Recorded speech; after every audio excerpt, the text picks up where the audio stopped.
السلام علیکم ورحمۃ اللہ وبرکاتہ۔ میرا نام ہے بلال خان، آپ دیکھ رہے ہیں BK۔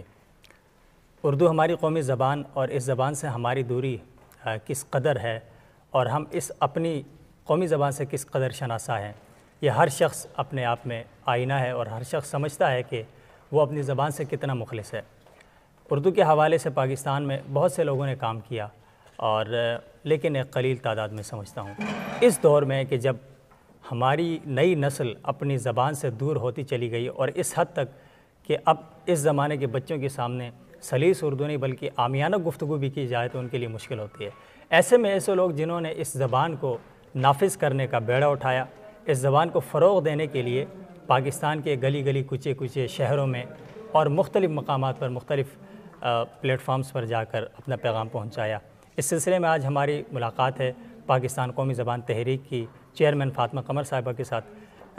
سب سے پہلے آپ کو انٹرویو میں خوش آمدید، اور دوسرا اس قومی زبان تحریک کے حوالے سے ایک ایسے ملک میں کہ جس کی قومی زبان اردو ہے، اس ملک کے اندر اسی زبان کے نفاذ کے لیے آپ کو تحریک چلانے کی ضرورت پڑی، ایسا کیوں؟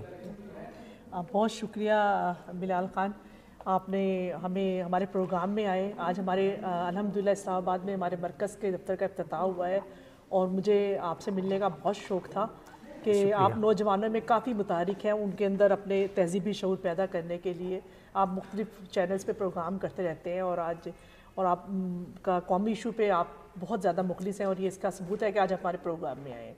تو یہ جو آپ کی بات ہے کہ ہمیں اپنی زبان کی تحریک چلانا پڑی، بالکل درست ہے کہ دنیا کی واحد مثال ہوگی کہ جس کا آئین، تینوں آئین اس کے کہہ رہے ہیں کہ پاکستان کی قومی زبان اردو ہوگی۔ اس کا بانی اس کے بارے میں کم از کم 21 دفعہ اس نے کہا پاکستان بننے سے پہلے کہ پاکستانی قومی زبان اردو ہوگی۔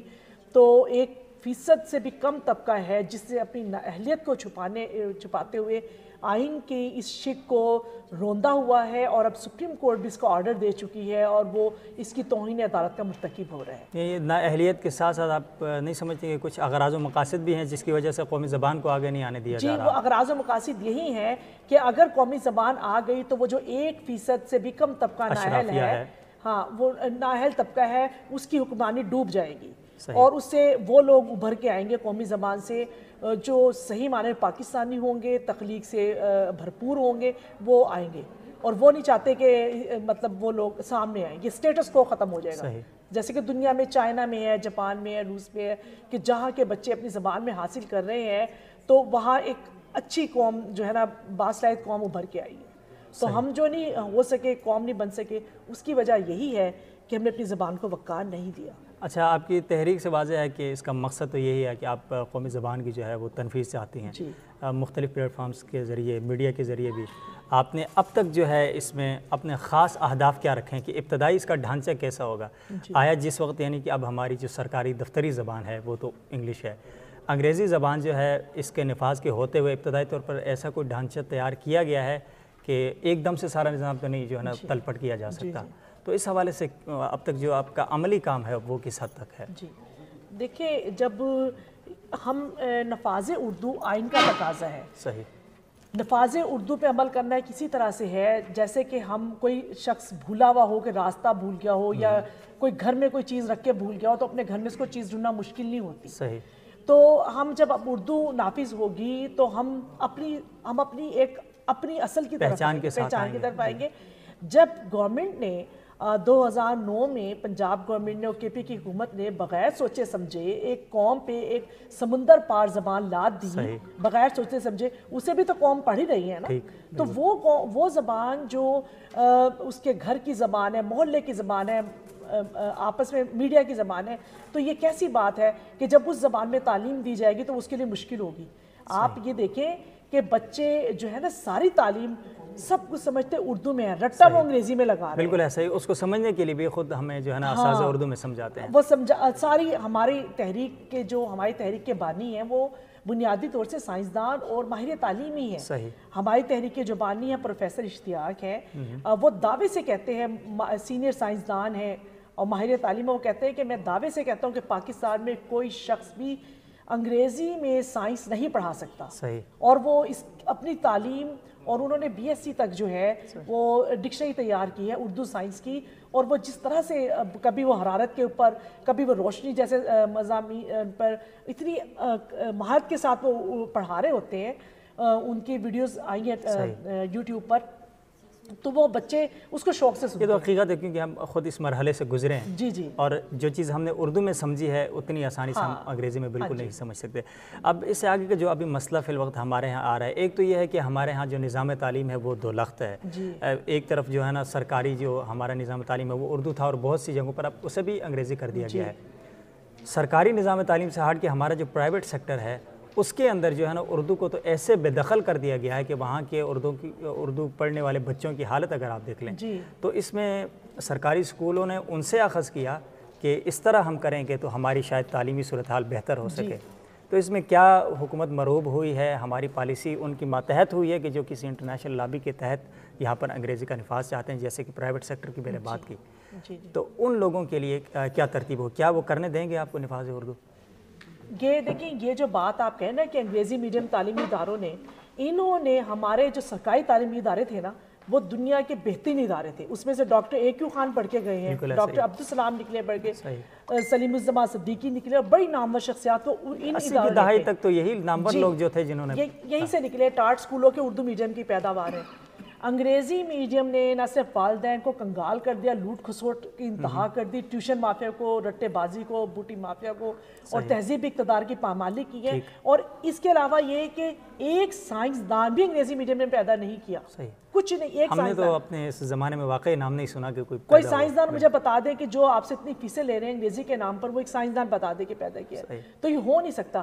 اب ہم یہ کہتے ہیں کہ یہ حکومت جو ہے تبدیلی کے نام پہ آئی ہے, اور یہ انہوں نے نعرہ لگایا تھا, ان کا نعرہ یہ تھا یکساں نصاب تعلیم. تو اب ان کے لیے یہ فرض بنتا ہے کہ اللہ تعالیٰ نے ان کو اختیار دے دیا ہے, یہ اپنے کہے پہ عمل کروائیں, قومی زبان میں اور یکساں نظام تعلیم میں جو ہے نا اس کے عمل کریں. اس حوالے سے آپ نے کوئی حکومتوں سے پہلے رابطے کیے تھے سابقہ حکومت میں, یا اب کچھ لوگوں سے یا ممبران اسمبلی سے یا یہاں کے شعبہ اکادمیات ہمارا ہوتا ہے اس سے بھی کوئی آپ کے روابط ہوئے ہیں, کوئی انہوں نے آپ کو کوئی مثبت جواب دیا ہے یا پھر سرد مہری ابھی تک؟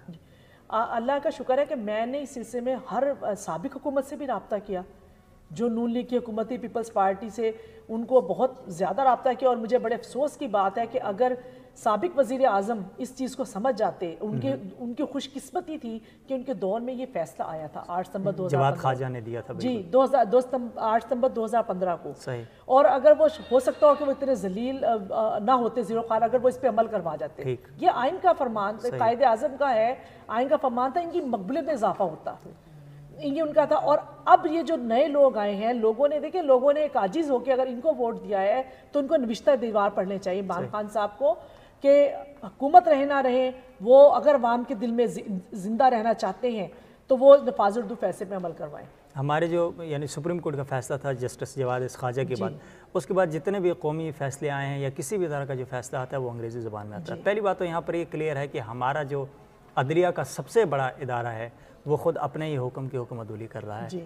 دوسرا, ابھی اس کنڈیشن میں اگر آپ نے جیسے کہ آج آپ کی تقریب میں یہ اعلان ہوا کہ آپ لوگ پارلیمنٹ کے سامنے بھی جائیں گے, مختلف وفود سے ملیں گے, تو آپ کو اس حکومت کے اندر شاہ محمود قریشی صاحب کی بڑی اچھی اردو اگر آپ نے سنی ہو, اسی طرح کچھ اور لوگ ہیں بڑے شوقین, مشاہد اللہ خان ہیں, تو آپ نہیں سمجھتے کہ اس طرح کے لوگوں سے آپ رابطہ کر کے ان کو اگر سامنے لائیں, اگر ان میں سے کسی کا مفاد نہیں ہے, آپ کو معلوم ہے بہت سے ایسے لوگ ہیں پاکستان میں سیاست میں بھی ہیں, اور یہ جو پرائیویٹ اسکول مافیا چلانے والوں میں ان کو پورا ہاتھ ہے, تو ان لوگوں سے رابطے کا کیا ذریعہ ہے؟ ان سے کوئی آپ کو امید ہے کہ یہ شاہ محمود قریشی صاحب جنہوں نے غالباً آپ کی ہی تحریک پہ UN پہ انہوں نے اردو میں تقریر کی بڑی, جی تو دیکھیں شاہ محمود قریشی صاحب نے جو اردو میں تقریر کی ہے نا, کیونکہ میں نے ان سے, ہم لوگ ذاتی طور سے جب سے انہوں نے یہ 4 سے بنا تھا وزارت خراج جگہ, روزانہ ان کو روزانہ کی بنیاد پر سوشل میڈیا پہ بھی, واٹس ایپ گروپ پہ بھی, فیس بک پہ بھی, اور ان کے ذاتی SMS بھی کر رہی تھی کہ آپ اقوام متحدہ جائیں گے تو آپ کو آپ اردو میں بات کیجیے. پوری دنیا اپنی زبان میں بات کر رہی ہوتی ہے وہاں پر. آپ دیکھ لیجیے کہ ان سے پہلے ششمیتا سوراج آئی ہیں انڈیا کی, جب ان کی تقریر سے پہلے اس نے ساڑی پہن کر, تلک لگا کر اپنی ہندی ثقافت میں اس نے کیا, اور اس سے پہلے بھی جتنے بھی وہاں پر آئے وہ سب انہوں نے اپنی نریندر مودی ہر بار جو ہے نا وہ ہندی میں تقریر کرتا ہے. تو اسی سے دنیا کا وقار ہے. مجھے بڑے افسوس کی بات یہ ہے کہ ابھی پچھلے ہفتے جو شہزادہ سلمان آئے ہیں پاکستان میں، تو ہمارے وزیر اعظم نے اس سے انگریزی میں بات کی ہے. حالانکہ ترجمان رکھنا چاہیے تھا وہاں پر، ترجمان رکھنا چاہیے تھا. اور اگلے ہی دن جب وہ شہزادہ سلمان صاحب انڈیا گئے ہیں، بھارت گئے ہیں، تو انہوں نے مودی صاحب نے جو ہے نا وہ ان سے ہندی میں بات کی مترجم کے ذریعے سے.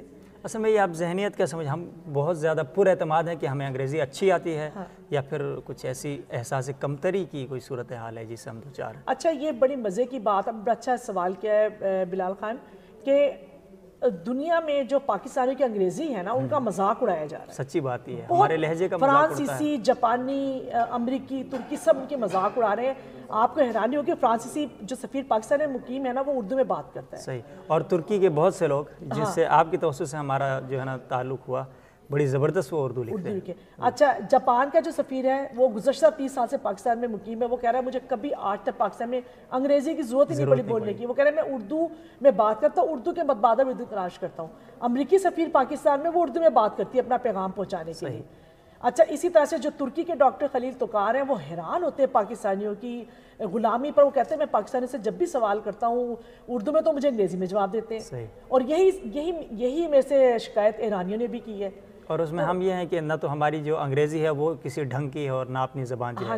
ایک اور میں چونکہ آپ ایک یہاں پر جو ہے نا سماجی تحریک آپ کہہ لیں یا اس میں قوم کی ایک خدمت کی تحریک سے ہٹ کر بھی ایک آپ ماں ہیں، اور کسی زمانے میں ایسا ہوتا تھا کہ کوئی پنجابی بول رہا ہے، پشتو بول رہا ہے، ہم شینا زبان بولتے ہیں گھر میں، تو ابتدا میں اردو کی طرف رغبت ہوتی ہے کہ چھوٹے بچے اردو بولیں. اب وہ جو ہماری ثقافت تھی یا جو ترجیح تھی وہ ابھی انگلش کی طرف جا رہی ہے. انگریزی بچے زیادہ سیکھ، یا جو بچے بچپن اردو بولتے ہیں درمیان میں آ کے ان کی جو اردو ہے وہ گلابی ہو جاتی ہے. تو والدین کی کس حد تک ذمہ داری ہے، چاہے ان کی زبان کوئی بھی ہو، مادری زبان کوئی بھی ہو، اردو کے حوالے سے کیا بطور والدہ آپ نے گھر میں اس کا نفاذ کیسے کیا ہے؟ جی دیکھیے، بات یہ ہے کہ میں یہ سمجھتی ہوں کہ جب ہمارے بچے گھر میں چاہے پنجابی بولتے تھے، چاہے وہ سندھی بولتے تھے، بلوچی بولتے تھے، جب وہ اسکول میں آتے تھے نا تو وہ آرام سے اردو سمجھ سکتے تھے، بول لیتے ہیں آرام سے. کیونکہ میرا خود بھی اس سے تعلق ہے تدریس کے شعبے سے، تو وہ آرام سے بول لیتے ہیں، ان کوئی مشکل نہیں. میں نے پٹھان بچوں کو اتنی اور اتنی اچھی اردو لکھتے ہوئے دیکھا. ماشاءاللہ آپ کا بھی جیسے آپ بتا رہے ہیں کہ میرا تعلق شینا سے، لیکن میں جب آپ کے واٹس ایپ گروپ پہ اور میں جب آپ کے اس میں پڑھتی ہوں، آپ کے آرٹیکلس فیس بک پہ پڑھتی ہوں، آپ اتنی شائستہ اردو لکھتے ہیں، حالانکہ آپ کی یہ نہیں ہے. میں خود ہم گورنمنٹ اسکول میں پڑھے ہوئے ہیں، یہ میں شاید سارا کریڈٹ اسی کو.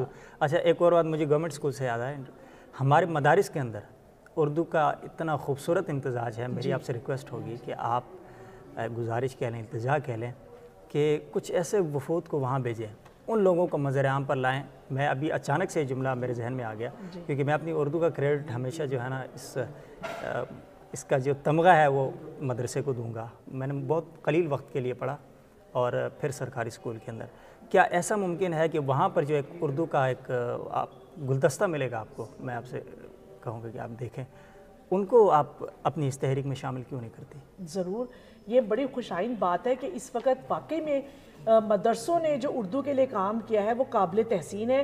اور وہ انہوں نے پوری دنیا میں جو ہے نا اردو کو پھیلایا. خاص کر جو سوشل میڈیا کا رنگ بدل گیا ہے نا امریکہ میں ان کا بہت ہاتھ ہے. ابھی ہمارے پچھلے دنوں ایک تبلیغی جماعت کے ایک وفود ہمارے گھر پر آیا، تو وہ ملائیشیا سے جماعت تھی، اور مجھے بڑی خوشی ہوئی کہ جو ملائیشین تھا وہ بڑے اچھے تروانی کے ساتھ اردو بول رہا تھا، گمان ہی نہیں ہوتا تھا کہ ملائیشیا سے تعلق ہے. تو ہمیں پتہ چلا پھر جب ہم نے ان سے پوچھا تو انہوں نے کہا کہ ہم چونکہ یہ تبلیغی جماعت سے اور مدرسوں میں جاتے ہیں، ہمیں وہاں سے اردو آئی ہے. اس کا کوئی ہمارے ملائیشیا میں اردو بہت کامن زبان ہے. بھارت کی ایک بڑی معروف جو ہے نا وہ گلوکارہ ہیں، انہوں نے یہ کہا کہ انہوں نے بچپن میں، ابھی ان کا نام میرے ذہن سے نکل گیا، کافی ابھی بوڑھی ہو گئی ہے وہ، تو لتا منگیشکر. جی انہوں نے کہا کہ میں نے ایک مولوی صاحب سے 7ویں جماعت میں باقاعدہ فارسی اور اردو زبان سیکھی ہے. کہ اسی سے تھوڑا سا آگے چلتے ہیں، سوشل میڈیا کا زمانہ ہے، آپ بڑی متحرک ہیں اس کے اوپر، اور ہمارا بڑی خوش قسمتی میری کہ اس پلیٹ فارم سے میرا آپ سے جو ہے رابطہ ہوا، اور بڑا اچھا احترام کا تعلق بھی اور ایک قومی خدمت کی بھی. سوشل میڈیا کا رنگ بالکل تبدیل ہو رہا ہے. نوجوان جو ہیں جو پہلے رومن لکھتے تھے اب اردو لکھنے میں وہ فخر محسوس کرتے ہیں. جس طرح ایک فیشن نہیں آتا، نئے بچے آتے ہیں، شروع میں تھوڑی مشکلات ان کے لیے ہوتی ہیں. اب میں نے یہ غور کیا کہ بچے ان کو اردو میں وہ لفظ نہیں آ رہا ہوتا لیکن وہ رسم الخط اردو میں لکھتے ہیں. فرض کریں ہم خراج تحسین کا لفظ وہ اپریشیشن وغیرہ لکھتے ہیں. تو اس حوالے سے بھی کوئی کام ہونا چاہیے نوجوانوں کے لیے. آپ کا آخری پیغام؟